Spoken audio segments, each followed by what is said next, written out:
Welcome to A1 TV Telugu news. నేను భువన. Updates చూద్దాం. BJP రాష్ట్ర శాఖ పిలుపు మేరకు నార్సింగి మండల శాఖ మరియు కిసాన్ మోర్చా ఆధ్వర్యంలో ధాన్యం కొనుగోలు కేంద్రాలు పరిశీలించబడ్డాయి.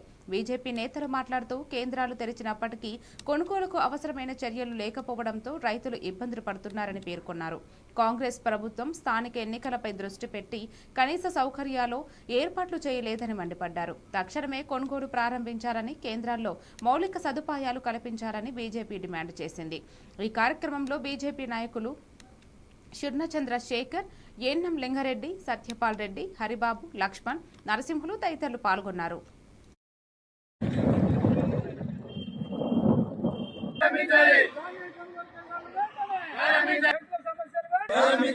రైతుల వడ్ల కాంటాను వెంటనే రైతుల కాంటాను వెంటనే రైతుల వడ్ల కాంటాను వెంటనే రైతుల వడ్ల కాంటాను వెంటనే. నార్సింగి బీజేపీ మండల శాఖ ఆధ్వర్యంలో ప్రతి సెంటర్ను సందర్శించడం జరిగింది. దసరా కంటే ముందే తుమ్మకే మంత్రంగా కాంగ్రెస్ పార్టీ కొనుగోలు కేంద్రాలను ప్రారంభించి తుమ్మకే మంత్రం విడిచిపెట్టేసింది. ఆరుగాలం పండించిన పంటను రైతులు కనీసము ఆరబోసుకోవడానికి కూడా కళ్ళాలు లేకుండా అదైపోయింది, రోడ్ల మీద పోయడం జరుగుతుంది. కాబట్టి ఈ కాంగ్రెస్ పార్టీ ఏదైతే ఉన్నదో ఆ కాంగ్రెస్ పార్టీ రైతులను కొనుగోలు కేంద్రాలు వెంటనే ఏర్పాటు చేసి రైతులకు సమర్థవంతమైన న్యాయం చేయవలసిన కోరుతున్నాము.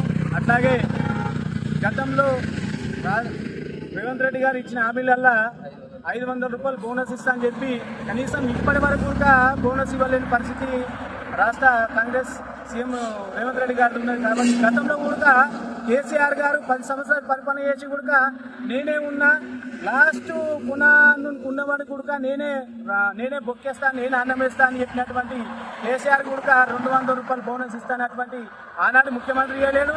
ఈనాడు 2 సంవత్సరాలు పరిపాలన చేసినటువంటి రేవంత్ రెడ్డి గారు కూడా ఈనాడు కూడా రైతులకు 500 రూపాయలు బోనస్ ఇస్తా అని చెప్పినట్టు కేవలము కాంగ్రెస్ పార్టీ స్కీములు పెట్టాలి, స్కాములు చేయాలి తప్ప ఈ రాష్ట్ర ప్రభుత్వంకి కనీసం రైతుల మీద కూడా ఇంత ప్రేమ అనేది కూడా లేదు, సానుభూతి అనేది కూడా లేదు.